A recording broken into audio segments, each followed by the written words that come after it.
नमस्कार, अस्सलाम वालेकुम, जय राम जी की। इस अच्छी सी खुशनुमा सी सुबह को एक ऐसा ही एक मजेदार सा हम थिंकर है जिसकी मैं आपसे चर्चा करूंगा। तो सुबह खुशनुमा है तो जो चर्चा होगी वो भी खुशनुमा और बड़ी मजेदार चर्चा होगी। हाँ, ये है कि आज हम जो चर्चा करने वाले हैं उसमें हो सकता है थोड़ी विज्ञान की चर्चा हो, तो कुछ शब्दावलियों को लेके आपको कठिनाई आ सकती है, लेकिन मेरी पूरी कोशिश ये होगी कि उन शब्दावलियों को मैं आपको स्पष्ट शब्दों में समझा पाऊं। आज हम चर्चा करने वाले हैं एक महान राजनीतिक दार्शनिक थॉमस होब्स की।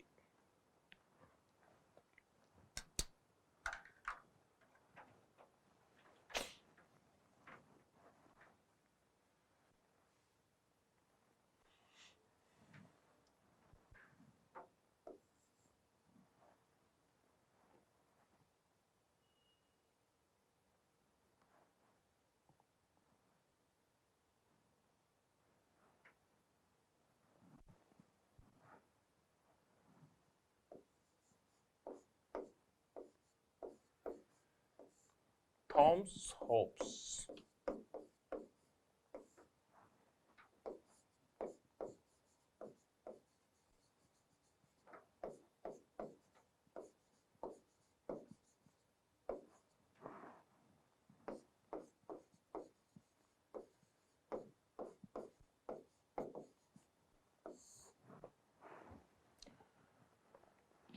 17वीं सदी का विचारक है थॉमस होब्स।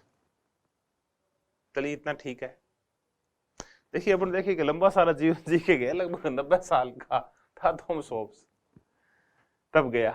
तो ऐसे ही महान विचारक थॉमस होब्स की, जिसके लिए हम ये कहते हैं कि इसने अपने तर्क प्रणाली के द्वारा सबसे पहले ये बताया, वो भी आधुनिक युग में, कि राज्य न तो एक दैवीय संस्था है, राज्य न एक प्राकृतिक संस्था है, बल्कि राज्य एक मानव निर्मित संस्था है, राज्य एक कृत्रिम संस्था है।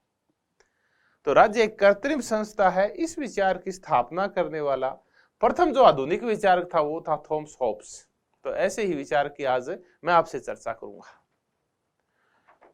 थॉमस होब्स मूलतः रहने वाला था मालबरी, कहते हैं आमतौर पे हम,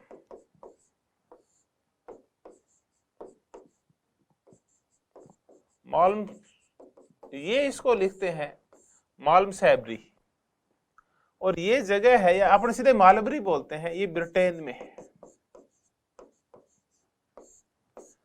तो थॉमस होब्स ब्रिटेन का रहने वाला था।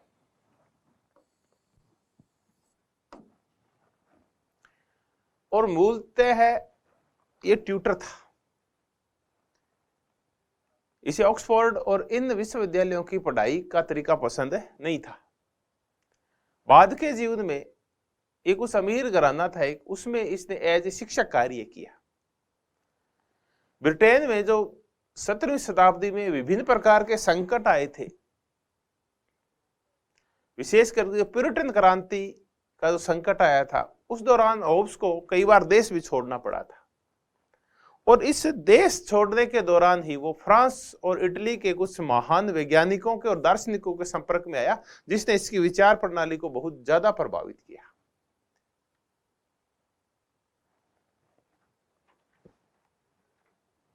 ये थॉमस होब्स, इसके जीवन में दो महत्वपूर्ण घटनाएं घटी।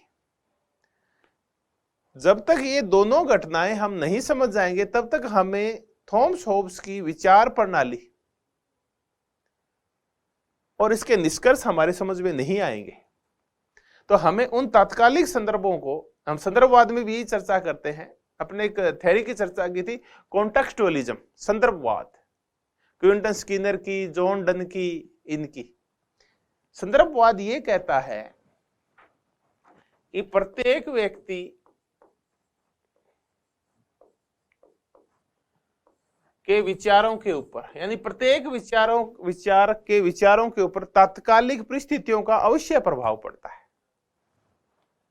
तो किसी भी विचार को अगर समझना हो, उसके विचारों को समझना हो, तो हमें तात्कालिक संदर्भों को समझना होगा।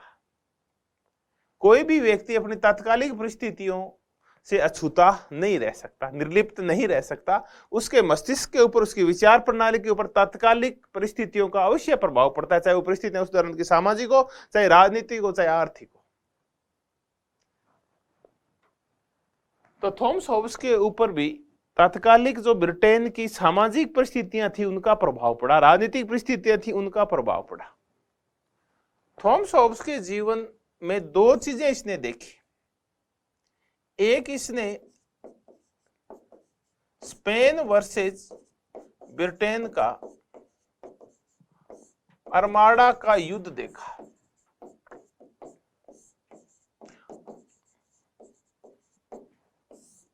सत्रहवीं सदी के शुरू में जब स्पेन की सेना ने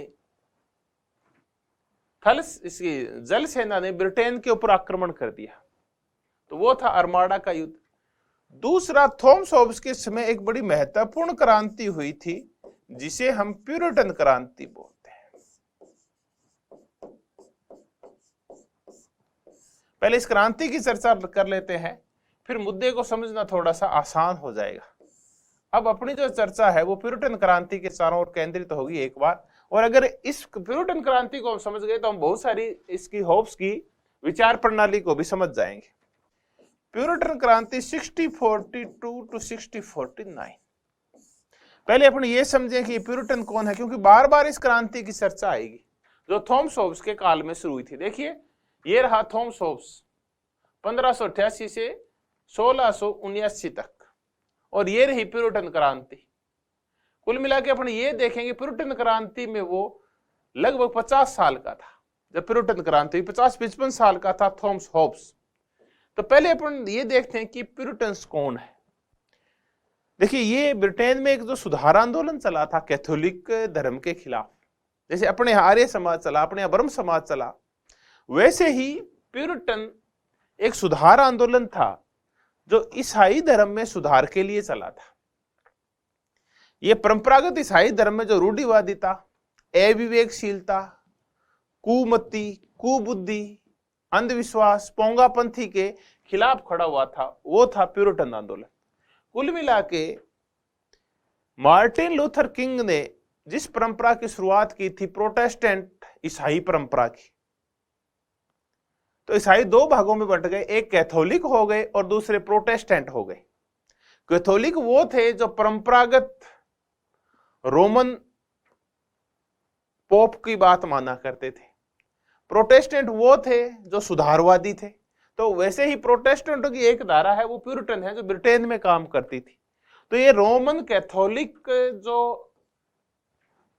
ईसाई धर्म की शाखा थी उसका विरोध किया करते थे। ये प्यूरिटन्स जो ब्रिटेन के थे, जैसे अपने आर्य समाजी कह लीजिए, जैसे अपने यहाँ भारत में आर्य समाजी है, वो सनातन हिंदू धर्म की सुधार की एक शाखा है। वो मूर्ति पूजा नहीं करते, वो बहुदेववाद नहीं करते, वो अंधविश्वासों को नहीं मानते। आर्य समाजी ज्यादा तार्किक हैं। वैसे ही प्यूरिटन्स ज्यादा तार्किक थे, ज्यादा विवेकशील थे, ज्यादा वैज्ञानिक थे, और ये धार्मिक परंपराओं को, रूढ़ियों को, अंधविश्वासों को नहीं मानते थे। वो प्यूरिटन्स थे। इन प्यूरिटन्स के ऊपर तत्कालिक ब्रिटिश शासकों ने और सामंतों ने बहुत भारी अत्याचार किए, क्योंकि वो रोमन कैथोलिक थे। इन्हीं प्यूरिटन्स को बाद में कई प्यूरिटन्स को ब्रिटेन छोड़ के भागना पड़ा था और उन्होंने अमेरिका में जाके शरण ली थी। तब हम कहते हैं कि अमेरिका है वो प्यूरिटन्स का देश है। इन प्यूरिटन्स की फिर चर्चा आएगी फिर कभी। अपन तो इसकी चर्चा करते हैं प्यूरिटन क्रांति क्या थी।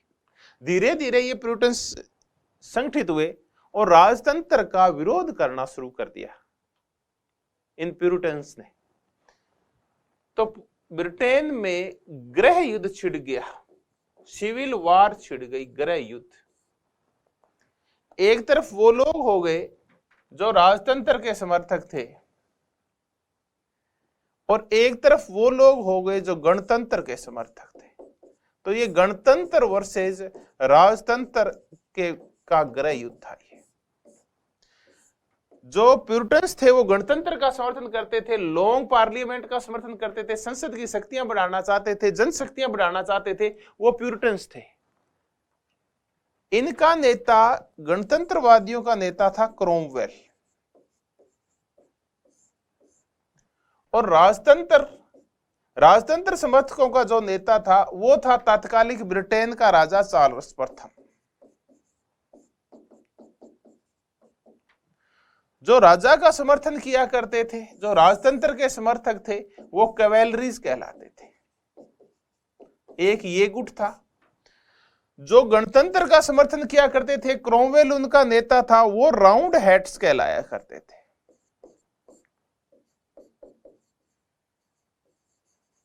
Round heads. तो कुल मिला के ये जो क्रांति हुई, ये कैवेलरी वर्सेज राउंड हेड्स में हुई, क्रोमवेल वर्सेज चार्ल्स फर्स्ट के मध्य हुई, या गणतंत्र समर्थक और दूसरी तरफ राजतंत्र समर्थक। एक जो ब्रिटेन को रिपब्लिक कंट्री बनाना चाहते हैं, दूसरे जो उसको राजतंत्रात्मक है तो राजतंत्रात्मक ही रखना चाहते हैं, मोनार्कियल है तो मोनार्कियल ही रखना चाहते हैं। और ये जो पूरा गृह युद्ध या जिसे हम क्रांति कहते हैं, ये लगभग 8 साल तक चला। चार्ल्स प्रथम को फांसी दे दी गई और क्रोमवेल गणतंत्र बना के ब्रिटेन को और उसका शासक बन गया। तो अब ब्रिटेन 1649 में गणतंत्र बन गया राजतंत्र की बजाय। तो ये जो प्यूरिटन क्रांति हुई थी, थॉमस होब्स के समय हुई थी, लेकिन खैर ये गणतंत्र लंबा चल नहीं पाया। 10 से 1 साल बाद क्रोमवेल की मृत्यु हो गई और वहां राजतंत्र दोबारा आ गया। तो ये जो प्यूरिटन क्रांति हुई जिसने गृह युद्ध छेड़ा, इस गृह युद्ध ने ब्रिटेन की राजनीति में भूकंप था। ये किसी का भी जीवन ब्रिटेन में सुरक्षित नहीं था, क्योंकि गृह युद्ध में यही होता है कि सारे नागरिक एक दूसरे के खिलाफ लड़ते हैं। तो हम देखेंगे कि होब्स की जो विचार प्रणाली है, वो सारी की सारी विचार प्रणाली मृत्यु के भय और जीवन रक्षा, इसके चारों ओर केंद्रित होगी। क्योंकि ब्रिटेन में किसी का भी जीवन सुरक्षित नहीं था, क्योंकि पहले आर्माडा का युद्ध हो गया था, फिर गृह युद्ध हो गया था। तो मृत्यु का भय और जीवन रक्षा, इसके चारों ओर फिर होब्स ने अपनी विचार प्रणाली है उसको केंद्रित किया और अपने विचारों को आगे बढ़ाया।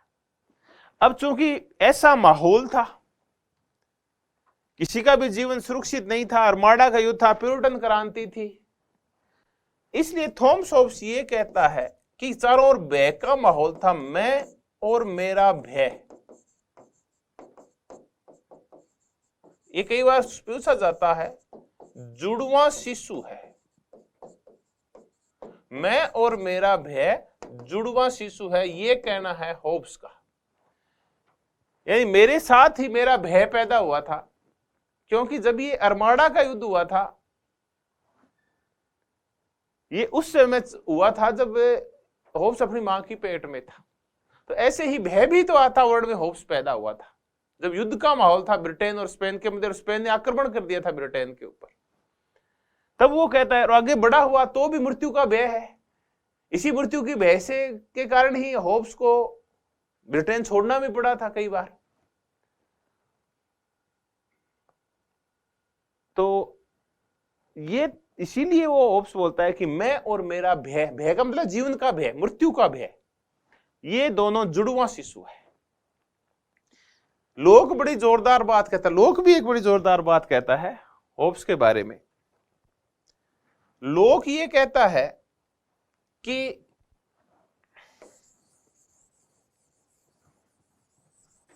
होब्स की जो विचार प्रणाली है वो इसी जीवन के अधिकार और मृत्यु के भय के चारों ओर घूमती रहती है।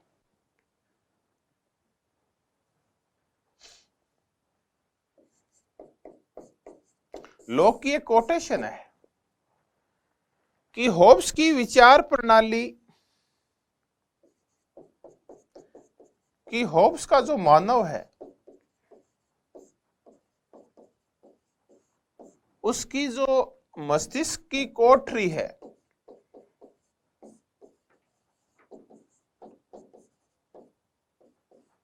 क्लोजिट, कोठरी क्लोजिट,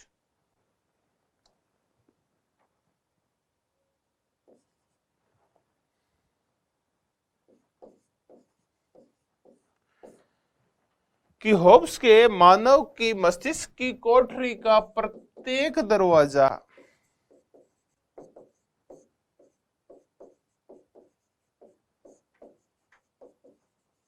मृत्यु के भय की वजह से खुल गया। यदि महत्व होब्स की जितनी विचार प्रणाली है उसमें सबसे बड़ा जो केंद्र बिंदु है वो है मृत्यु का भय। ये लोग भी कहता है कि उसका जो मानव है उसका मस्तिष्क तब काम करना शुरू किया जब उसको मृत्यु का भय हुआ। फिर उसने सामाजिक समझौता किया और अपने जीवन की रक्षा के लिए राज्य का निर्माण किया। यह कहना है जॉन लॉक का। तो खैर हमने देखा कि थॉमस होब्स की जो शुरुआत हुई उसमें विचार केंद्र है वो है मृत्यु का भय और जीवन रक्षा का अधिकार, और मैं और मेरा भय दोनों जुड़वा शिशु है और एक साथ बड़े हुए। अब हम थॉमस होब्स की बुक्स की चर्चा करते हैं कि थॉमस होब्स की कृतियां कौन सी है, बुक्स कौन सी है। थॉमस होब्स ने पहली जो पुस्तक लिखी वो 1630 में लिखी, थ्यूसिडाइस।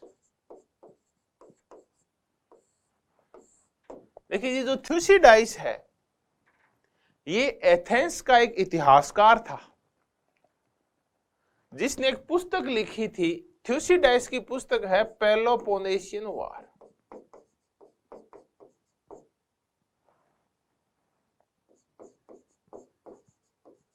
पेलोपोनेशियन वार, और ये जो युद्ध हुआ था ये एथेंस और स्पार्टा के मध्य हुआ था। जो दो नगर राज्य थे एथेंस और स्पार्टा, जब प्लेटो जब बड़ा हो रहा था उसके समय युद्ध हुआ था, पेलोपोनेशियन वार। वो व्यक्ति है थ्यूसिडाइस। तो ये थ्यूसिडाइस है, इसके ऊपर पुस्तक लिखी। ये शीर्षक है थॉमस होब्स की पुस्तक का, थ्यूसिडाइस। उसके बाद अगली जो पुस्तक आई वो लगभग 1640 के आसपास आई और वो थी एलिमेंट्स ऑफ लॉ।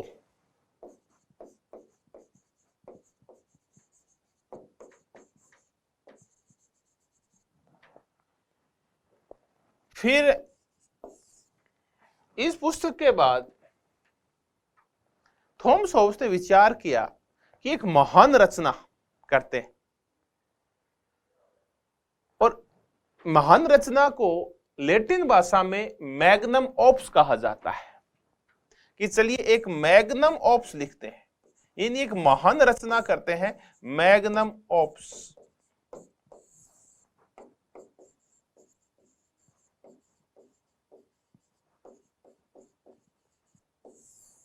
देखिए मैग्नम ऑप्स कहते हैं महान रचना। तो उन्होंने सोचा कि इस महान रचना में 3 अर्थ होंगे। सबसे पहले चर्चा होगी वो मैटर की होगी, यानी बॉडी की चर्चा।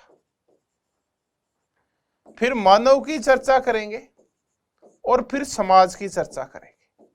देखिए चीजें ऐसे ही बढ़ती है। पहले मैटर यानी बॉडी होती है, बॉडी पशुओं की भी होती है और बॉडी हमारे भी होती है। तो ये बॉडी है, ये बॉडी पहले सबकी बॉडी और फिर मानव, और फिर इस मानव ने मिलकर बनाया समाज। तो इन सब का वर्णन करते हुए तरतीब से एक बड़ी रचना करनी थी, मैग्नम ऑप्स यानी महान रचना करनी थी थॉमस होब्स को। लेकिन हुआ क्या कि इतने में गृह युद्ध छिड़ गया। गृह युद्ध छिड़ गया तो फिर इस अंतिम विषय के ऊपर पहले पुस्तक लिखी गई कि समाज का निर्माण कैसे हुआ, इसके ऊपर पहले पुस्तक लिखी गई। वो लिखी गई डी साइव। कुछ डी सीवे बोलते हैं, कुछ डी साइव बोलते हैं। ये बहुत महत्वपूर्ण रचना है जो 1642 में लिखी गई, और हम ये कहते हैं कि ये त्रिअर्थक है। अभी अभी बताया 3 अर्थक है। पहले मैटर यानी हमारी बॉडी, फिर ये बॉडी तो सबकी है, पशुओं की भी है, जीव जंतुओं की सबकी है। फिर आ गया मानव, और इस मानव ने मिलकर बनाया समाज। तो ये त्रिअर्थक है डी सीवे। फिर लिखी डी कॉर्पोरे और डी हार्मोनी। अगली जो पुस्तकें आई वो आई डी कॉर्पोरे, फिर आई डी हार्मोनी।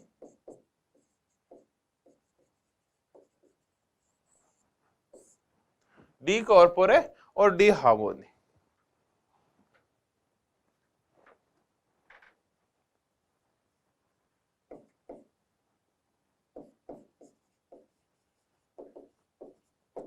ये जो डी कॉर्पोरे आई, ये आई 1655 में और ये आई 1658 में।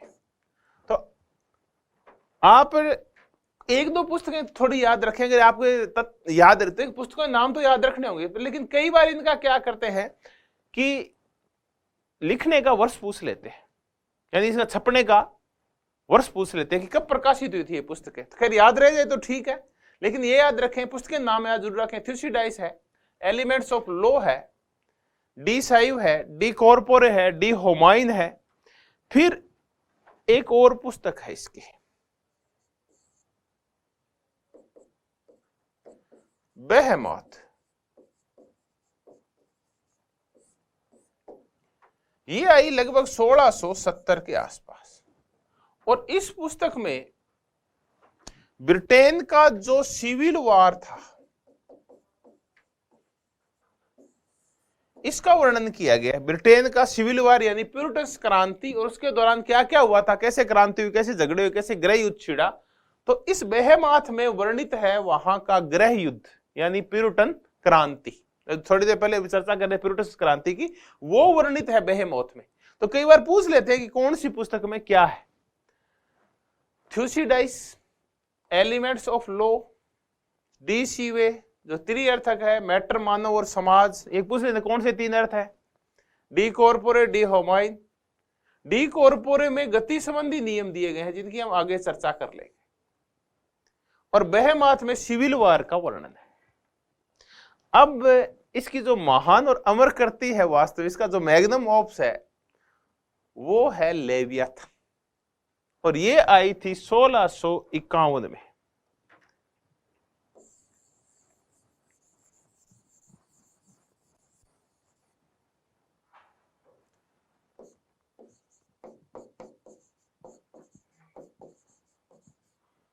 लेवियाथन 1651।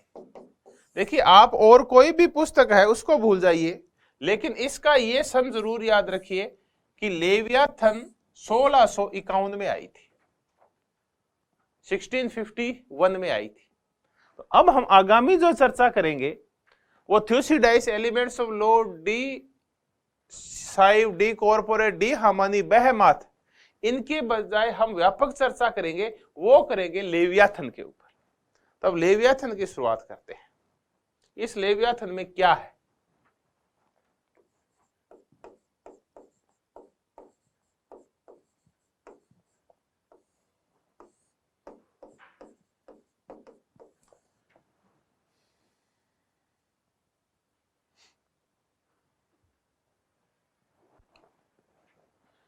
देखिए अगर आप इस पुस्तक का मुख्य प्रश्न देखेंगे तो एक राजा सा बना रखा है जिसने टोपी सी पहन रखी है, बड़ा सा उसका शरीर है और उस शरीर के ऊपर छोटे छोटे मनुष्य से उगे हुए हैं ऐसे।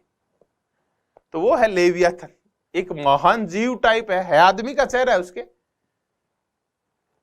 तो वो है लेवियाथन। एक विचारक है ब्रिटेन का माइकल ऑक्सफोर्ड।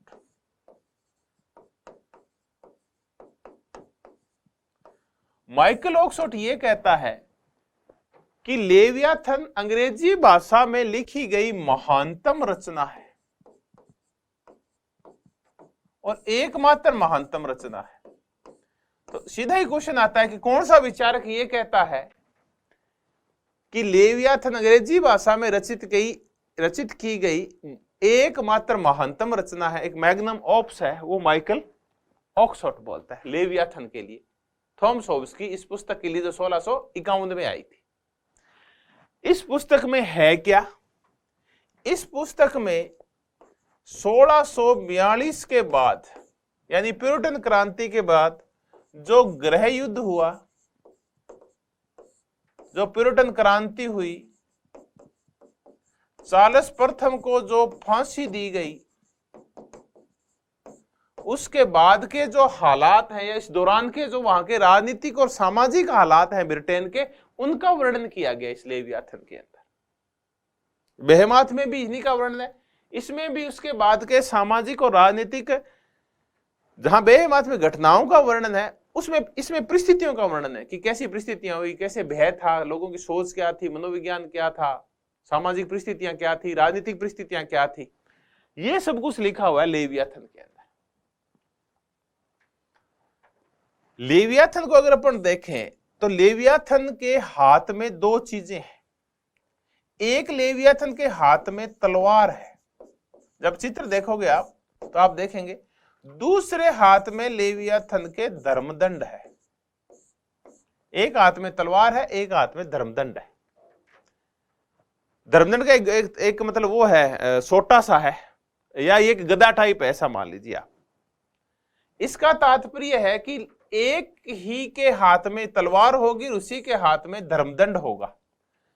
इसका मतलब जो होगा राज्य, देखिए होब्स राज्य नहीं बोलता, स्टेट नहीं बोलता, बल्कि ये उसकी जगह कॉमनवेल्थ शब्द का प्रयोग करता है। तो एक क्वेश्चन ये भी तैयार हो गया कि होब्स राज्य के लिए क्या शब्द प्रयोग करता है, कॉमनवेल्थ। तो कुल मिला के जो राज्य होगा, यहां तलवार का तात्पर्य है राजनीतिक सत्ता और धर्मदंड का तात्पर्य है धार्मिक सत्ता, यानी राज्य राजनीतिक मामलों में भी और धार्मिक मामलों में भी सर्वोपरि होगा। अब दो तलवारों का सिद्धांत नहीं होगा, जो पोलिबियस वगैरह मध्य युगीन जो विचारक जिसकी चर्चा किया करते थे, दो तलवारों का सिद्धांत पोप गिलेसियस प्रथम ने जो दिया था। अब ईश्वरीय राज्य श्रेष्ठ राज्य नहीं होगा, बल्कि तलवार एक ही होगी, दो तलवारें नहीं होगी। दो तलवारों का तात्पर्य था संप्रभुता बंटी हुई थी पोप के अंदर और राजा के अंदर। धार्मिक मामलों में सर्वोच्च हुआ करता था पोप और राजनीतिक मामलों में सर्वोच्च हुआ करता था राजा। अब ऐसा नहीं होगा। अब दोनों ही मामलों में, चाहे मामले पारलौकिक हो, दूसरे मतलब स्वर्ग नरक के हो, चाहे मामले इहलोक इस धरती के हो, चाहे मामले धार्मिक हो चाहे राजनीतिक हो, सत्ता जो होगी वो कॉमनवेल्थ के पास होगी, यानी लेवियाथन के पास होगी। तो अब दो तलवारों की बजाय तलवार क्या है, एक है। और अब जो राज्य है वो धार्मिक और राजनीतिक दोनों मामलों में श्रेष्ठ है, वो पूर्ण संप्रभु है। तो इस होब्स ने क्या किया, इस लेवियाथन में धर्म को राजनीति के अधीन कर दिया। होब्स लिखता भी है कि ये जो चर्च है ये अन्य समुदायों की तरह एक समुदाय है और ये राज्य के नियंत्रण में पाया जाता है। जैसे बाजार है, जैसे शिक्षण संस्थाएं हैं, जैसे जातीय संस्थाएं हैं, या कोई और संस्था है, सामाजिक संस्था है, वो राज्य के नियंत्रण में होती है, वैसे ही धार्मिक संस्था चर्च भी राज्य के नियंत्रण में होगी।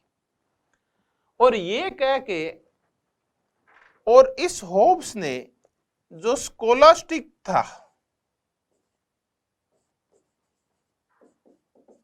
स्कोलास्टिक पद्धति, चलिए इसकी चर्चा कर लेते हैं। इस पद्धति को नकार दिया।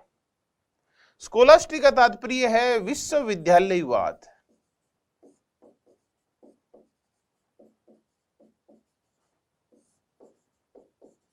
देखिए मध्य युग में स्कोलास्टिक पद्धति या विश्वविद्यालयवाद चला करता था। इस विश्वविद्यालयवाद में जो मध्य युगीन विचारक थे, विशेष करके थॉमस एक्विनास जैसे लोग, इन्होंने अरस्तु के तार्किक विचारों को धर्म का चोला पहनाया था। यानी विचार अरस्तु के हैं, लेकिन अरस्तु ने जहां तर्क को प्रधान माना, वहीं इन्होंने धर्म को प्रधान माना। जैसे थॉमस एक्विनास के लिए हम ये कहते हैं, जो कि मध्य युगीन विचारक था, सेंट थॉमस एक्विनास, उसको हम मध्य युग का अरस्तु बोलते हैं। वो विश्वविद्यालयवाद का समर्थक था, स्कोलास्टिक का पद्धति था। इसका तात्पर्य है कि तात्कालिक विश्वविद्यालयों में मध्य युग में जब दो तलवारों का सिद्धांत चला करता था, तो जो युवा पढ़ा करते थे विश्वविद्यालयों के अंदर, वो विभिन्न जो अन्य विषय थे उनके अंदर धर्म का प्रयोग किया करते थे। जैसे उन्होंने अरस्तु की तर्क प्रणाली है, उसके ऊपर धर्म का आवरण उड़ा दिया, उसको बोलते हैं विश्वविद्यालयवाद। तो होब्स ने इस विश्वविद्यालयवाद को नकार दिया धर्म की जो एक अलग तलवार थी, धर्म की अलग संप्रभुता थी, जो पोप की पावर थी, उसको नकार दिया और पोप के पद की मजाक उड़ाई उसने कि ये कुछ नहीं है, ये जो मरा हुआ रोमन साम्राज्य है, इसकी भूत के ऊपर, इसकी कब्र पे बैठा हुआ भूत है, ये पोप है जो। ये कह के और इसने धर्म, नैतिकता, इन सब को नकार दिया कि कुछ धर्म नहीं होता, कोई नैतिकता नहीं होती, कोई परलोक नहीं होता, कोई स्वर्ग नहीं होती, कोई प्रत्यय नहीं होता, कोई आत्मा नहीं होती, बल्कि सब कुछ है वो इस जगत में है, वही सत्य है। तो कुल मिला के लेवियाथन में राज्य और व्यक्ति का संबंध क्या होगा और राज्य और धर्म का संबंध क्या होगा, यह प्रकट किया गया है। राज्य और व्यक्ति का संबंध क्या होगा ये तो हम आगे जाके देखेंगे, लेकिन राज्य और धर्म का संबंध हमने देख लिया कि राज्य धर्म को नियंत्रित करेगा। धर्म भी अन्य संस्थाओं की तरह राज्य के नियंत्रण में रहने वाली संस्था होगी। वो राज्य की राजनीतिक शक्ति के बराबर नहीं होगी, न राजनीतिक शक्ति से ऊपर होगी, क्योंकि जो मध्य युग था उसमें तो पोप की सत्ता राजा की सत्ता से भी सर्वोच्च हो गई थी। तो उसका खंडन किया थॉमस होब्स ने। तो खैर, माइकल ऑक्सफोर्ड जिस महानतम रचना लेवियाथन की चर्चा करता है, ये भी विवादों से परे नहीं है। तात्कालिक कुछ विचारक थे, उन्होंने इसकी भारी आलोचना की। अब हम देखते हैं कौन कौन से ऐसे विचारक हैं जो लेवियाथन की आलोचना करते हैं।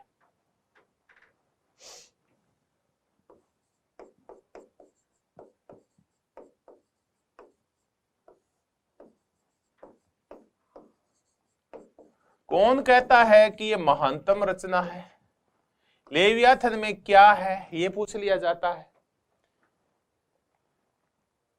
लेवियाथन में धर्म और नैतिकता की अवहेलना की गई है। उन्हीं को वहीं तक वरेण्य माना गया है जहां तक ये सुखों में वृद्धि करते हैं, वहां तक ठीक है। आदमी को अच्छा लगे तो धर्म को माने, वरना धर्म को मानने की आवश्यकता नहीं है। अब चूंकि मध्य युगीन विचारों का विरोध करता है होब्स, नकारता है वो इन सब चीजों को, तो इसलिए उसकी आलोचना भी की जाती है, क्योंकि उसने धर्म, नैतिकता, पोप, चर्च, इनकी सत्ता को नकार दिया। इसलिए बहुत से विचारक हैं, तात्कालिक विचारक और बाद के, जो इसकी आलोचना करते हैं। इसका जो लेवियाथन का और होब्स का जो सबसे गंभीर आलोचक है वो है क्लेरेंडन।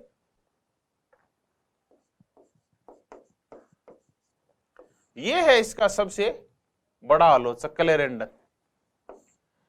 एक और विचारक है काउले, एक और विचारक है व्हाइट हॉल, एक और विचारक है, खैर क्लेरेंडन है, काउले है, व्हाइट हॉल है, रॉबर्ट फिल्मर। देखिए, रॉबर्ट फिल्मर की बड़ी प्रसिद्ध पुस्तक है जिसकी हम लोक के समय चर्चा करेंगे। लोक की आएगा तब रॉबर्ट फिल्मर की पैट्रियार्का की चर्चा करेंगे। ये क्या आलोचना करते हैं? क्लेरेंडन की जो ने आलोचना की उसकी, वो कई बार पूछी जाती है। क्लेरेंडन बोलता है कि ये जो लेवियाथन है ये पोप का षड्यंत्र है। वो ये कहता है कि ये क्रोमवेल की चापलूसी में लिखा गया है, क्रोमवेल की चापलूसी में।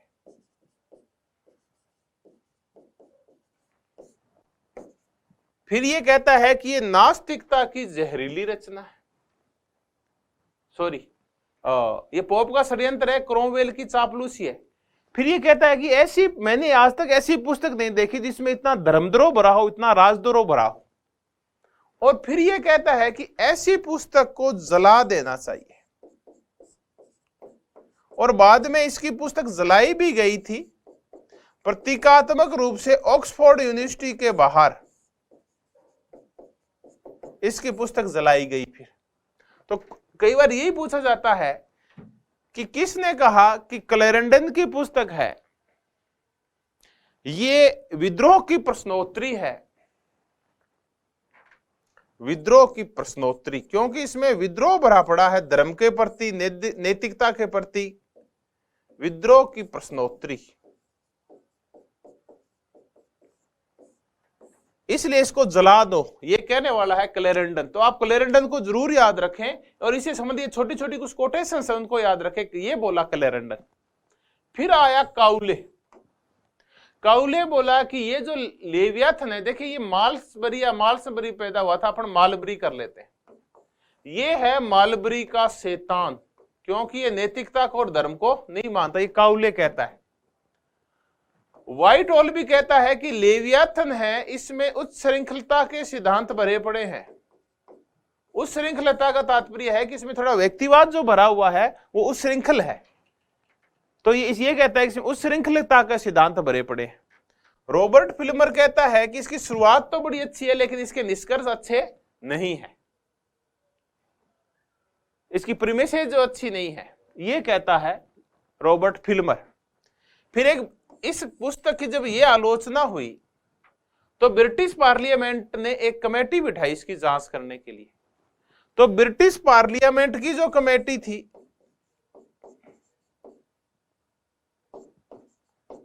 उसने भी कहा कि ये जो पुस्तक है ये नास्तिक की जहरीली रचना है।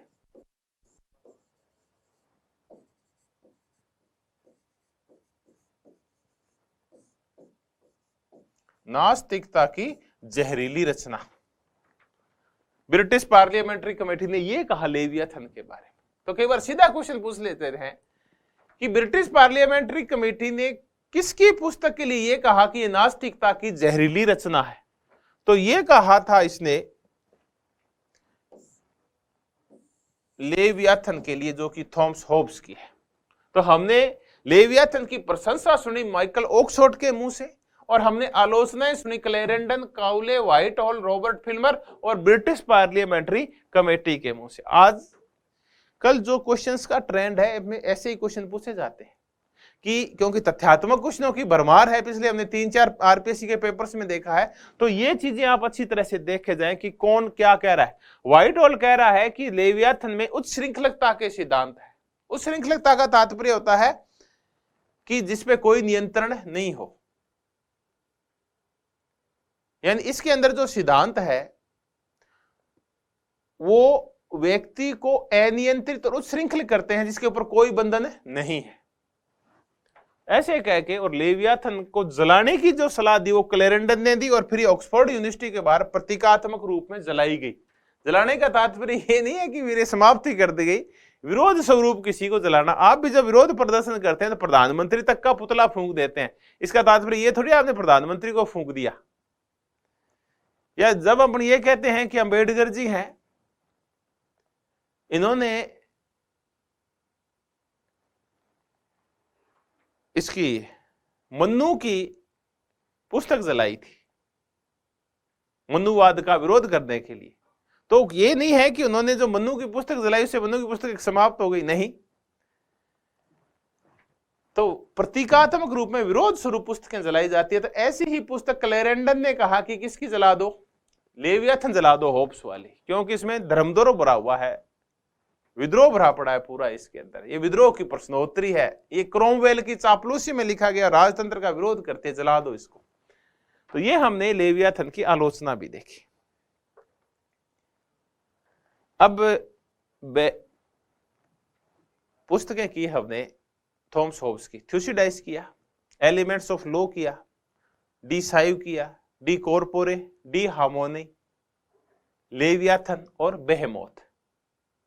अब हम चर्चा करेंगे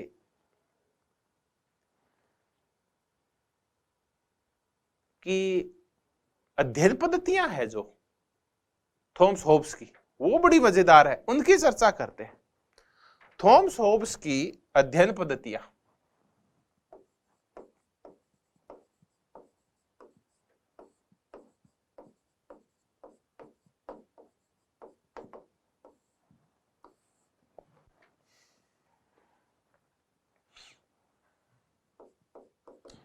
देखिए हम थॉमस होब्स की दो अध्ययन पद्धतियों की चर्चा करते हैं।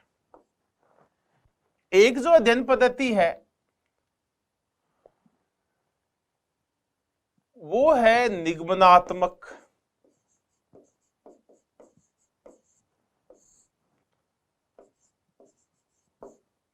तर्कशील, डिडक्टिव रीजनिंग वाली, डिडक्टिव रीजनिंग जैसे कि प्लेटो वगैरह प्रयोग करते हैं। दूसरी जो पद्धति है, इसकी अध्ययन पद्धति है, वो है रिजोल्यूटिव कंपोजिट।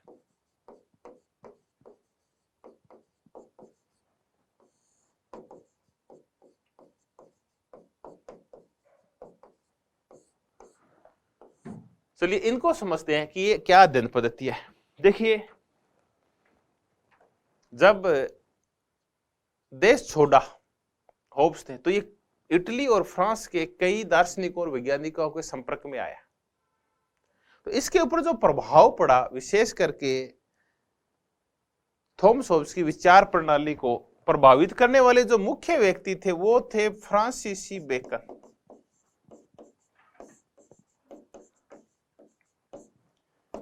गैलीलियो।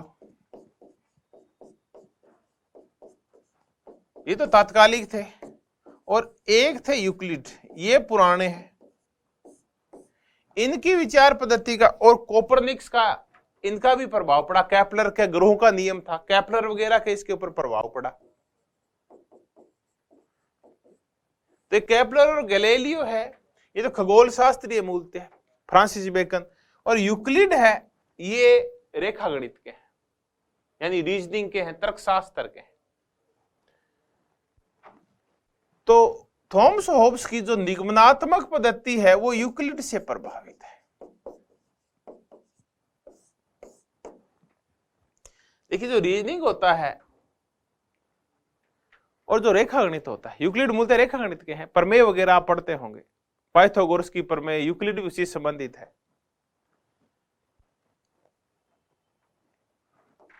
ये इनकी जो रीजनिंग थी,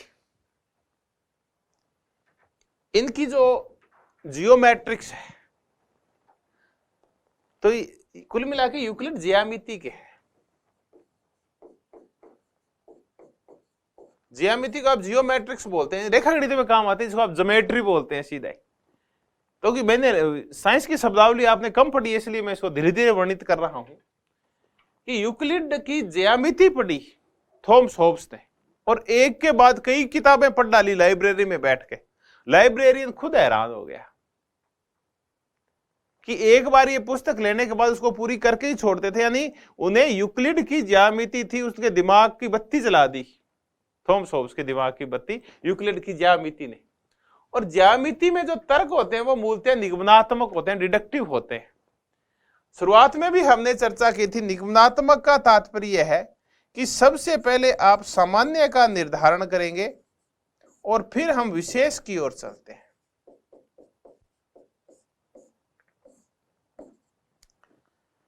पहले हुल आता है, फिर पार्ट्स आते हैं, इसी हिसाब से चलती है जो निगमनात्मक पद्धति है। पहले आप निष्कर्ष निकाल लेते हैं, फिर बाद में आगे की चर्चा करते हैं। सार पहले ही निकाल लेते हैं। जैसे रेखा गणित में ज्यामिति में पहले ही कह दिया जाता है, अब जब उन्होंने प्रमेय किया करते थे 9th-10th के अंदर, कि त्रिभुज के तीनों कोणों का योग 180 होता है। अब आप इसको साबित करो, यानी निष्कर्ष पहले ही निकाल लिया कि तीनों कोणों का योग 180 होता है। अब आ गया कि चतुर्भुज है, इसकी भुजाएं 4 होती है, आप साबित करो। ऐसे करके भांति भांति के सवाल पूछा जाते थे। ये पूछा जाता था कि ये जो पूरा गोला है, आप साबित करो कि ये 360 डिग्री का है, 360 डिग्री का है, ये आप साबित करो। तो पहले ही कह देते हैं, सामान्य का पहले निर्धारण कर देते हैं, फिर उसको साबित करने की कोशिश करते हैं। ऐसी ही पद्धति, अध्ययन पद्धति थी, वो थी थॉमस होब्स ने इसी अध्ययन पद्धति का फिर प्रयोग किया। इन्होंने पहले लेवियाथन का निर्माण किया, और फिर कैसे लेवियाथन वगैरह रक्षा करेगा इसके आगे वर्णन किया। फिर पहले समाज का निर्माण किया, और फिर वो समाज कैसे आगे मानव में बटा क्या हुआ, इस सब की फिर चर्चा की। फिर है रिजोल्यूटिव कंपोजिट। तो कई बार ये पूछते हैं, निगमनात्मक तर्कशील पद्धति यूक्लिड और ज्यामिति से प्रभावित है, इनके ऊपर ज्यामिति का बहुत प्रभाव है। तो फ्रांसीसी, गैलीलियो, यूक्लिड, केपलर, इनसे प्रभावित है इनके अध्ययन पद्धतियां। रिजोल्यूटिव कंपोजिट, ये पद्धति है बेकन की, और ये पद्धति है गैलीलियो की। रिजोल्यूटिव घुलनशील और कंपोजिट होना, यानी हर एक जो पदार्थ होता है उसमें घुलनशीलता की और एक साथ होने की प्रवृत्ति पाई जाती है। देखिए जो अणु और परमाणु होते हैं वो स्वतंत्र होते हैं और बाद में वो गति करके और फिर एक जगह इकट्ठे हो जाते हैं। तो अगर किसी भी चीज को समझना हो, किसी पदार्थ को समझना हो, तो आप उसके अलग अलग टुकड़े कीजिए। अगर मशीन को भी समझना है तो उसके अलग अलग टुकड़े कीजिए और फिर आप उसको वापस जोड़ दीजिए, मशीन पूरी समझ में आ जाएगी। तो पहले किसी भी चीज का विश्लेषण करना, उसको अलग अलग भागों में बांट लेना और फिर उसको कंपोजिट कर देना, उसका संश्लेषण कर लेना, यही तरीका है। तो ये तरीका भी बार बार काम में लिया है। रिजोल्यूटिव कंपोजिट मेथड सीधा ही पूछते हैं किसका है, होब्स का। तो होब्स समर्थक है आणविक समाज का।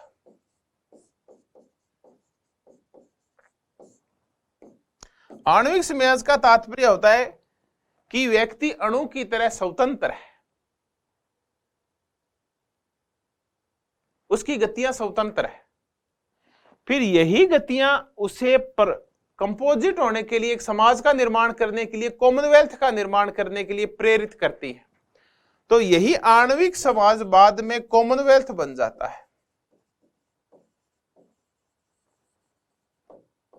यह कहना है थॉमस होब्स का।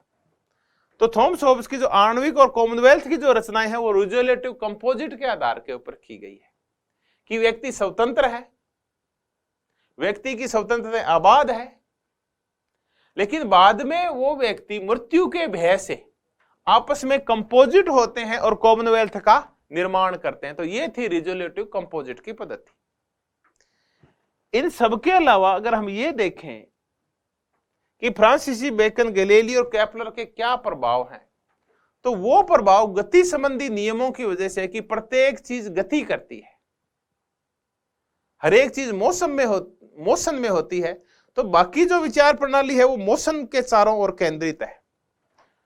तो हमने दो अध्ययन पद्धतियां की, गति संबंधी चर्चाएं हम अब आगे करेंगे। अभी तो हमने निगमनात्मक पद्धति की जो यूक्लिड से प्रभावित है, ज्योमेट्री में और रेखागणित में यही चलती है।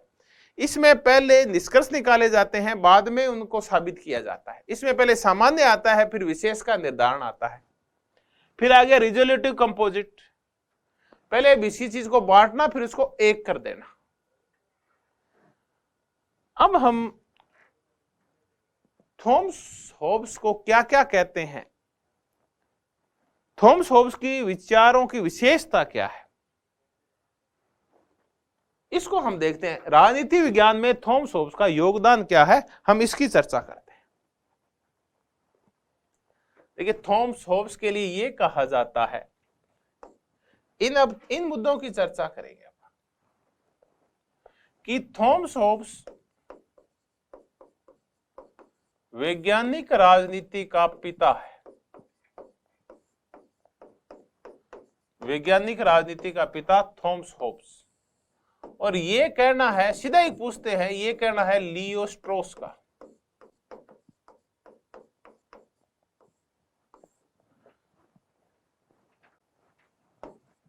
फिर ये है कि थॉमस होब्स हम सबका पिता है।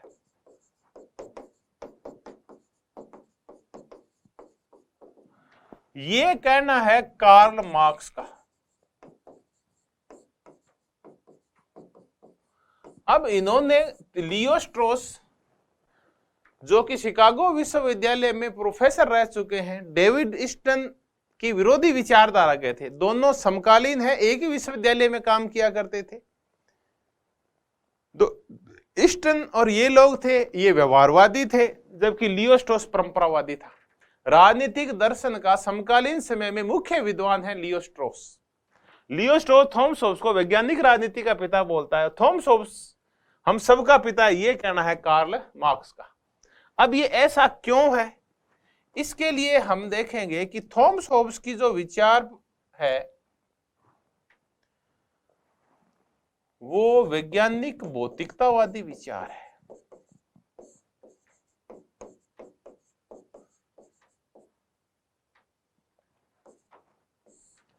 साइंटिफिक मटेरियलिज्म, वैज्ञानिक भौतिकवाद।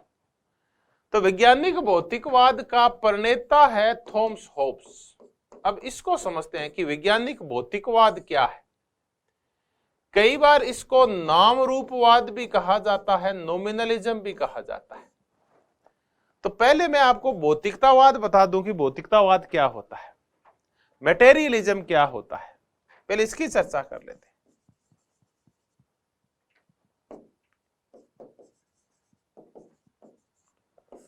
भौतिकतावाद या मटेरियलिज्म क्या होता है? देखिए, मेटाफिजिक्स है, इसको तत्व मीमांसा बोलते हैं। वो ये बोलती है कि संसार में सार तत्व दो हैं, मूल तत्व दो हैं, या तो आत्मा है या शरीर है, या तो वो जड़ पदार्थ है या वो चेतन पदार्थ है। कुछ लोग कहते हैं कि संसार का जो संचालन है वो चेतना करती है, कुछ लोग कहते हैं नहीं, जड़ पदार्थ है, वो अपने आप ही चलते रहते हैं, उनको बाहरी धक्कों की आवश्यकता नहीं होती, चेतना के द्वारा धक्का देने की आवश्यकता नहीं होती। भौतिकतावाद वो है जो कहता है इस संसार का जो मूल पदार्थ है वो जड़ पदार्थ है। इस संसार को समझने के लिए आपको आत्मा, परमात्मा और पारलौकिक जगत और धर्म की चर्चा करने की आवश्यकता नहीं है। हम कहते हैं कि हम वैसे ही हैं जैसी हमारी आत्मा है, हमारी आत्मा हमें बनाती है, आत्मा परमात्मा से मिलना चाहती है, सर्वोच्च ज्ञान प्राप्त करना चाहती है, हमारा उद्देश्य परलोक की प्राप्ति है। ऐसा कुछ नहीं है। इस संसार में जो जड़ पदार्थ है, भौतिक पदार्थ है, वही सत्य है, ये शरीर ही सत्य है, कोई आत्मा परमात्मा वगैरह नहीं होती। तो ये कहना है होब्स का। तो होब्स है वो भौतिकवाद का जनक है, लेकिन इसका जो भौतिकवाद है वो वैज्ञानिक भौतिकवाद है, फिलोसॉफिकल दार्शनिक भौतिकवाद नहीं है। दार्शनिक जरूर इस पे बहस करते हैं, शरीर के ऊपर कर लेते हैं। जैसे प्लेटो कहा करता था कि व्यक्ति का जो संचालन है, समाज का जो संचालन है, इस सृष्टि का जो संचालन वो आइडिया के द्वारा होता है, आत्मा के द्वारा होता है। फिर अरस्तु आया कि नहीं नहीं, ये फोरम यानी आइडिया को फोरम बोलता है और मैटर दोनों के द्वारा होता है, यानी ये संसार बना है वो आत्मा और शरीर दोनों से मिलके बना है। शरीर गति करता है, आत्मा उसको गति देती है। थॉमस होब्स इस मुद्दे के ऊपर आलोचना करता है अरस्तु की। आधुनिक काल में पहला विचारक है जो अरस्तु का आलोचक है और उसको राजनीति विज्ञान का जनक नहीं मानता। वो कहता है राजनीति विज्ञान में जहां विज्ञान आ जाता है वहां फिर सार और तत्व, आत्मा और जड़ ऐसी चर्चाएं नहीं होनी चाहिए, आत्मा का तो नाम ही नहीं होना चाहिए। तो ये जड़ पदार्थ का समर्थन तो करता है लेकिन तात्विक रूप से नहीं करता, बल्कि उसकी वैज्ञानिक व्याख्या करता है। वो बताता है कि जड़ पदार्थ में गति कैसे होती है। दार्शनिक बताएंगे, जैसे अरस्तु बताता है कि जड़ पदार्थ में जो गति होती है वो फोरम के वजह से होती है।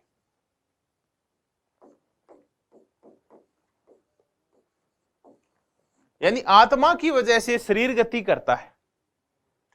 तो आप देखेंगे इसमें एक तो ये अपना भौतिक जगत है जो दिखाई दे रहा है, दूसरा वो भी जगत है जो दिखाई नहीं दे रहा, जिसको ईश्वरीय जगत बोलते हैं, वो दिखाई नहीं देता, वो है फोरम, यानी आत्म जगत, चेतन जगत, जिसको फोरम बोला जाता है। तो थॉमस होब्स बोलता है कि अरस्तु राजनीति वैज्ञानिक नहीं था, क्योंकि अगर आपको इस जड़ पदार्थों में गतियां दिखानी है तो फोरम की चर्चा करने की, आत्मा की चर्चा करने की जरूरत ही है। इसको वैज्ञानिक तरीके से भी समझाया जा सकता है। अब वैज्ञानिक तरीके से कैसे समझाया जा सकता है, तब आता है मुद्दा गति का मुद्दा, मोशन का मुद्दा। अब जो हम समझेंगे कि वैज्ञानिक भौतिकतावाद का प्रणेता थॉमस होब्स, उस गति से समझ जाएंगे।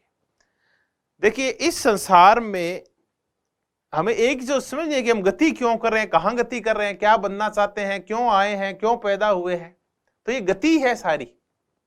मैं भी तो गति कर रहा हूं, मेरे विचार गति कर रहे हैं, मेरी आवाज गति कर रही है, आपके यहाँ विचार भांति भांति की गतियां कर रहे हैं, शरीर की गतियां अलग चल रही है, इन सब की अपन चर्चा करते हैं। गति, अरस्तु भी कहता है कि व्यक्ति गति करता है। ये जो पूरा प्रयोजनवाद है ये भी ये कहता है कि हम आए हैं एक उद्देश्य की प्राप्ति के लिए, हम एक प्रयोजन की सिद्धि के लिए आए हैं। जैसे टीलियोलॉजी कहता है कि हमारा एक प्रयोजन है इस संसार में आने का, एक उद्देश्य, एक लक्ष्य, एक साध्य है हमारा इस संसार में आने का। हम आए हैं अपने सर्वोच्च लक्ष्य की प्राप्ति के लिए, तो हम सर्वोच्च लक्ष्य की प्राप्ति के लिए गति करते हैं। हम ज्ञानवान होते हैं, सद्गुणी होते हैं, ये कहना है अरस्तु का। लेकिन जैसे ही आप राज्य के सदस्य बन जाते हैं, आपको सब चीजें प्राप्त हो जाती है, आपकी गतियां रुक जाती है, यानी अब आपने सर्वोच्च सद्गुण प्राप्त कर लिए हैं। होब्स कहता है नहीं नहीं, गति ये नहीं है, वो गति की कुछ और व्याख्याएं करता है। देखिए गैलीलियो भी दूरबीन से देखता है और वो ये देखता है कि सारे ग्रह क्या कर रहे हैं, गति कर रहे हैं। केपलर भी कहता है कि ग्रह गति कर रहे हैं। हर चीज इस संसार में है वो गति कर रही है, यानी वो पैदा हो रही है, उसका क्षरण हो रहा है, चाहे वो पहाड़ हो, चाहे नदियां हो, चाहे ये पृथ्वी हो, ये सब गति करते हैं। हमारा शरीर गति करता है। आप ये देखेंगे सजीव और निर्जीव दोनों पदार्थ गति कर रहे हैं। आप कहेंगे निर्जीव पदार्थ कैसे गति करते हैं, जो मरे हुए पदार्थ है। देखिए पृथ्वी क्या है, पृथ्वी गति करती है 365 से 1/4 दिन में सूर्य का चक्कर लगा देती है। फिर आप कहते हैं सूर्य कहां गति कर रहा है, वो तो रुका नहीं। सूर्य के अंदर हाइड्रोजन और हीलियम है, वो आपस में विस्फोट करके वहां भी कुछ न कुछ गतियां होती रहती है। तो गति एक शाश्वत चीज है, ऐसा ही गैलीलियो का मानना है, और ऐसा ही बेकन का मानना है, ऐसा ही केपलर का मानना है, ऐसा ही मानना है थॉमस होब्स का, कि गति शाश्वत है, गति चलती रहती है। अब ये गति पैदा कैसे होती है, मुद्दा ये है। तब अपन ये सोचते हैं कि गति देने वाला कोई होगा, कोई एक अधिभौतिक सत्ता होगी, कोई ईश्वर होगा जो हम सबको गति देता है। वही पृथ्वी को गति देता है, वही चांद तारों को गति देता है, वो इस पूरे ब्रह्मांड को गति देता है, वो इसका संचालक है। होब्स कहता है इसके लिए आपको किसी भी संचालक की, ईश्वर की, आत्मा की कल्पना करने की आवश्यकता नहीं है। गतियां जो पाई जाती है वो वैज्ञानिक होती है। व्यक्ति का जो शरीर भी गति करता है, वो अच्छा और बुरा बनता है उन गतियों के माध्यम से। उसके लिए ईश्वर और आत्मा की चर्चा करने की जरूरत नहीं है, इसके लिए हम वैज्ञानिक तरीके से समझ सकते हैं। अब अपन देखें कि क्या पृथ्वी जो चल रही है, ग्रह जो गति कर रहे हैं, वस्तुएं जो गति कर रही है, क्या उसके लिए ईश्वर को मानना जरूरी है क्या? चलो अभी देखते हैं कि देखिए वस्तु जगत ही वास्तविक जगत है, ये भौतिक जगत ही वास्तविक जगत है। फिर गति कैसे हो रही है? चलिए मैंने ये पेन फेंका ऐसे ऊपर और पेन नीचे आ गया, तो देखिए आप कह सकते हैं कि पेन ना आपके हाथ की पावर की वजह से ऊपर फेंका गया, लेकिन नीचे क्यों आया? तो आप ये कहेंगे क्या ईश्वर ने इसको नीचे धक्का दिया? फेंका तो मैंने, समझ में आ गया, अब मैं दिखाई दे रहा हूं, लेकिन वापस नीचे क्यों आया? तो ये आया पृथ्वी की गुरुत्वाकर्षण की वजह से। तो बताओ ईश्वर को मानने की जरूरत है क्या गति के लिए? नहीं। हमने जिस दिन ये खोज लिया कि प्रत्येक चीज नीचे क्यों आ रही है, पहले ये कहा कि ईश्वर ऊपर से धक्का देता है, किसी चीज को ऊपर जाने ही नहीं देता आत्मा को छोड़ के।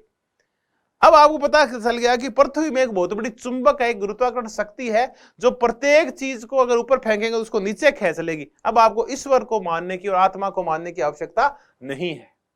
तो गतियां हैं वो आध्यात्मिक गतियां नहीं है, बल्कि वो गतियां कैसी है? वैज्ञानिक गतियां हैं। तो आप ये देखिए अभी ग्रह गति कर रहे हैं तो गुरुत्वाकर्षण की वजह से कर रहे हैं, एक दूसरे को ये धक्का देते हैं, कभी कोई किसी की रेखा में नहीं आता। तो ये सब की सब अगर वैज्ञानिक तरीके से समझाई जा सकती है। ऐसी हमारे शरीर में भी भांति भांति की गतियां पाई जाती है।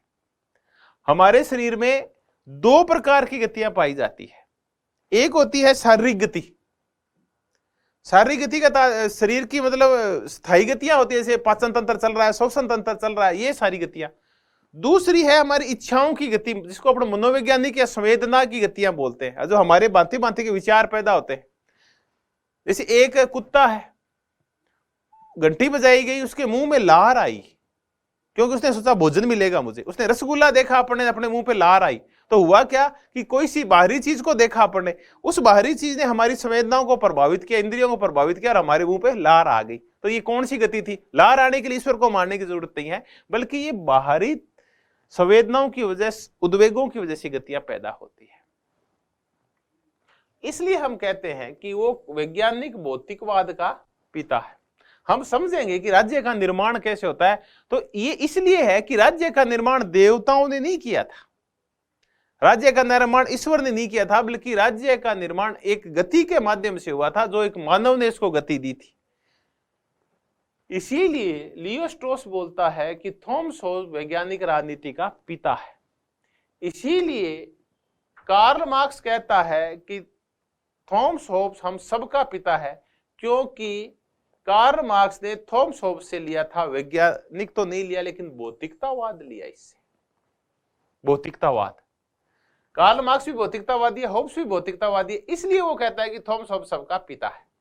अब थोड़ा सा अंतर है, देखिए अपन तीन विचारकों की चर्चा करते हैं, जो तीन अलग अलग विचारक है। देखिए दो ये बड़ी महत्वपूर्ण कोटेशन है, लियो स्ट्रॉस की और कार्ल मार्क्स की। मैं आपको तीन चीजें तुलना के माध्यम से समझाता हूं। एक है होब्स, दूसरा है, चलो कार्ल मार्क्स को बीच में ले लेते हैं, और तीसरा है हेगल। अब ये देखते हैं कि गतियां होती कैसे, इन तीनों की चर्चा करते हैं। थॉमस होब्स है वो समर्थक है भौतिकवाद का,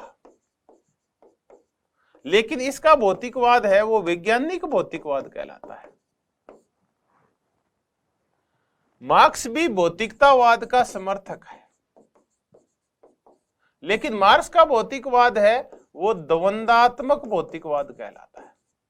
देखिए छोटी छोटी बातें आप इनका ध्यान रखा करो। वैज्ञानिक भौतिकवाद होब्स का है, द्वंद्वात्मक भौतिकवाद कार्ल मार्क्स का है। हेगल का द्वंद्वात्मक तो है, लेकिन द्वंद्वात्मक चेतनवाद है या द्वंद्वात्मक आदर्शवाद है।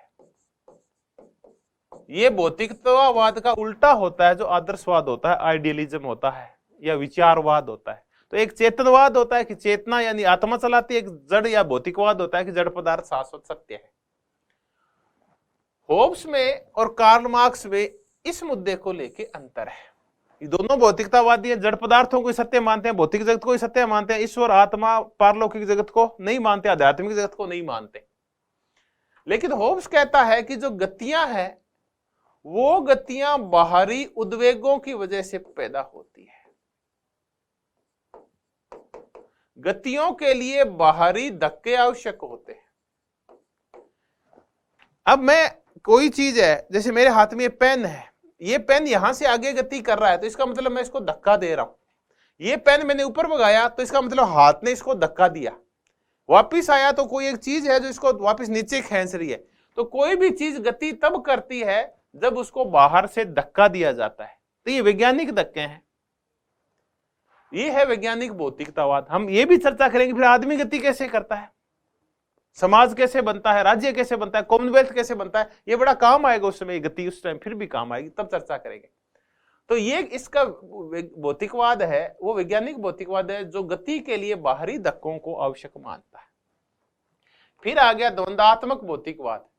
कार्ल मार्क्स भी कहता है कि भौतिक जगत सत्य है, गति सत्य है, लेकिन गति होती है वो किसी भी पदार्थ के अंदर ही पाई जाती है। गति के कारण आंतरिक होते हैं, एक चीज के अंदर द्वंद्व पाया जाता है, इस द्वंद्व की वजह से ही गति होती है।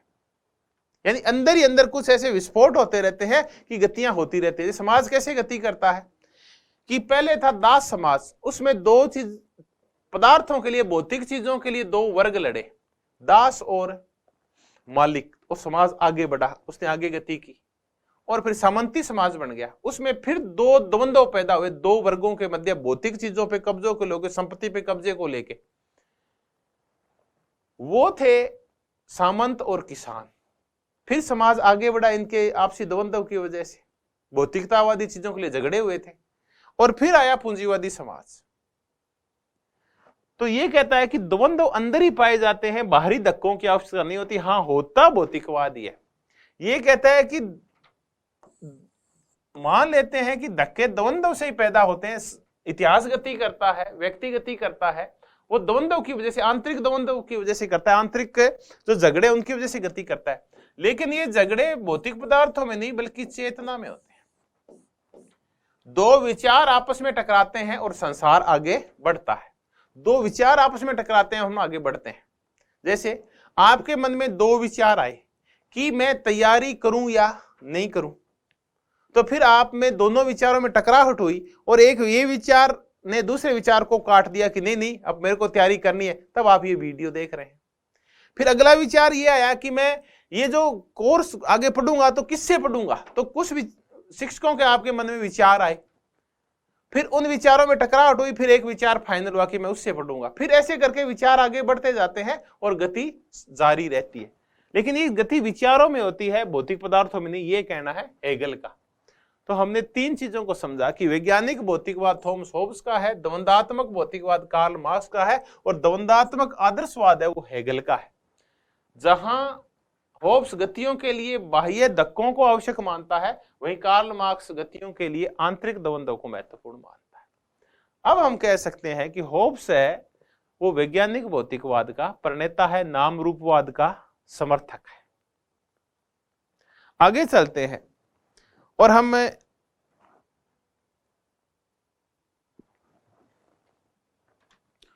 होब्स के लिए ये भी कहते हैं कि अभी उसी गति के ऊपर चलते हैं, क्योंकि यही मूल तत्व है, गति, मोशन।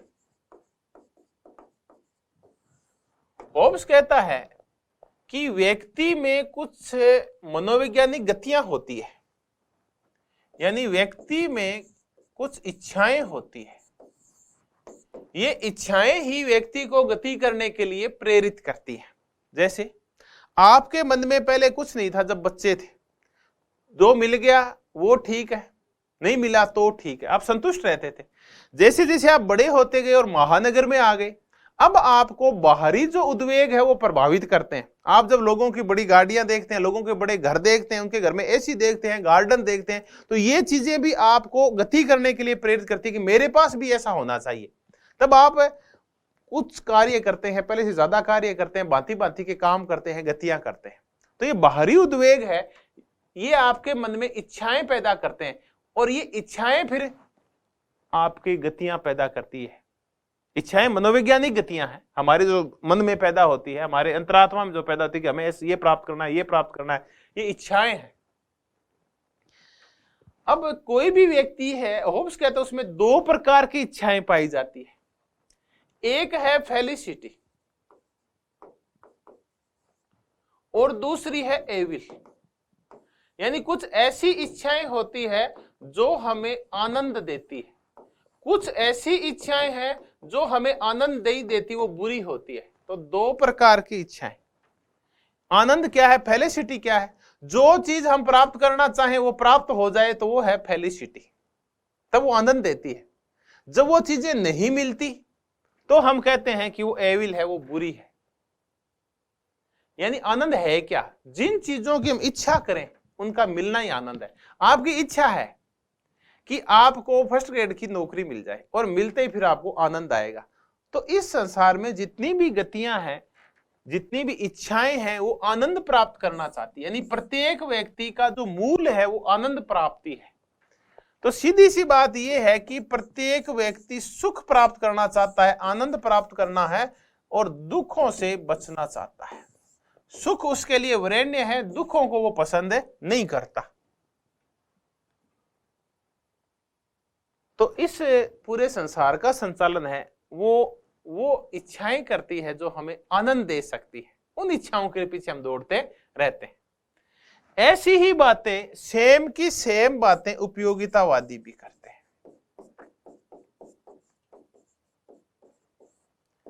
तो हम गति क्यों करते हैं? फेलिसिटी के लिए, आनंद प्राप्ति के लिए। आनंद क्या है, फेलिसिटी क्या है? कि जिन चीजों को हम प्राप्त करना चाहते हैं वो चीजें प्राप्त हो जाती है, तो ये आनंद है।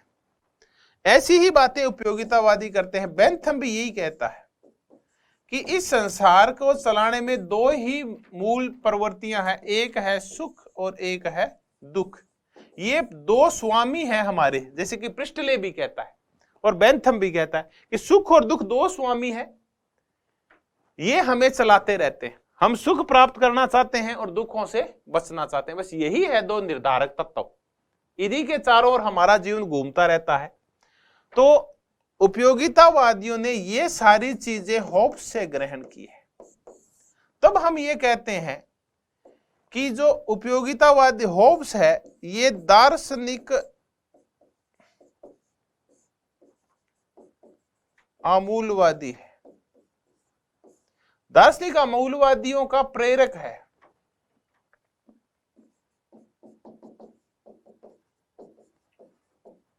दार्शनिक आमूलवादियों का प्रेरक है होब्स।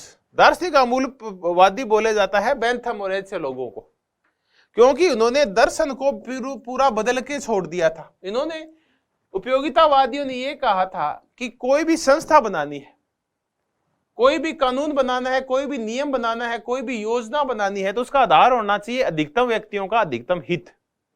तो उन्होंने बिल्कुल नए सिरे से काफी चीजों का गठन करने की कोशिश की थी, ये सूत्र लगा के अधिकतम व्यक्तियों का अधिकतम हित। इसलिए उनको दार्शनिक अमूलवादी बोला जाता है, फिलोसॉफिकल रेडिकलिस्ट बोला जाता है। और ये जो इनका दार्शनिक अमूलवाद है, ये होब्स से प्रेरित है, क्योंकि उपयोगितावादी सुख और दुख को मानते हैं, फेलिसिटी और एविल को मानते हैं, और ये सीखा है उन्होंने होब्स से कि अधिकांश व्यक्ति सुख चाहते हैं, तो अधिकतम व्यक्तियों का अधिकतम हित, यानी ज्यादा से ज्यादा सुख होगा तो ये संसार ज्यादा आनंददायक होगा। तो दार्शनिक अमूलवादियों का प्रेरक है, सीधा ही पूछा जाता है कौन है, थॉमस होब्स। और कौन है दार्शनिक अमूलवादी? वो है उपयोगितावादी। तो उपयोगितावादियों का प्रेरक है थॉमस होब्स इस मामले में, जब वो फेलिसिटी और एविल की चर्चा करता है, सुख और दुख की चर्चा करता है कि हमारी जो भी गतियां हैं वो आनंद के लिए, हमारे गतियां हैं वो इच्छाओं के रूप में प्रकट होती है, हमारी इच्छा है वो आनंद प्राप्त करना चाहती है और बुराई से और दुखों से बचना चाहती है। तो ये अपने गति की, ये गति जो हमारी इच्छाएं पैदा करती है, गतियां हमारे अंदर, फिर आगे और चर्चा कर लेंगे इनकी। तो हमने चर्चा की कि दार्शनिक अमूलवादियों का प्रेरक है थॉमस होब्स, वैज्ञानिक भौतिकतावादी है थॉमस होब्स, और थॉमस होब्स है वो है नाम रूपवादी, नॉमिनलिस्ट है। वो विरोधी है स्कोलास्टिक का, यानी मध्य युगीन जो पांडित्यवाद था उसका विरोधी है। ये विरोधी है राज्य की देवीय सत्ता का, और ये समर्थक है कृत्रिम राज्य का। तो ये हमने थॉमस होब्स की विचार प्रणाली को समझने की कोशिश की कि वो क्या सोचता है, क्यों वो वैज्ञानिक भौतिकवाद का पिता है, कैसे वो दार्शनिक अमूलवादियों और उपयोगितावादियों का, जिन्हें उपयोगितावादी बोलते हैं, उनका प्रेरक है, कैसे वो नाम रूपवादी है, क्यों लियो स्ट्रॉस उसे वैज्ञानिक राजनीति का पिता बोलता है। तो ये कुछ हमने राजनीति विज्ञान को जो थॉमस होब्स की देन थी उसकी हमने चर्चा की। अब अगली क्लास में जब हम मिलेंगे तो थॉमस होब्स का जो सामाजिक समझौता है उसकी अपन चर्चा करेंगे। तो धन्यवाद, आप सबका बहुत बहुत धन्यवाद कि आप लगातार मेरे साथ बने रहे।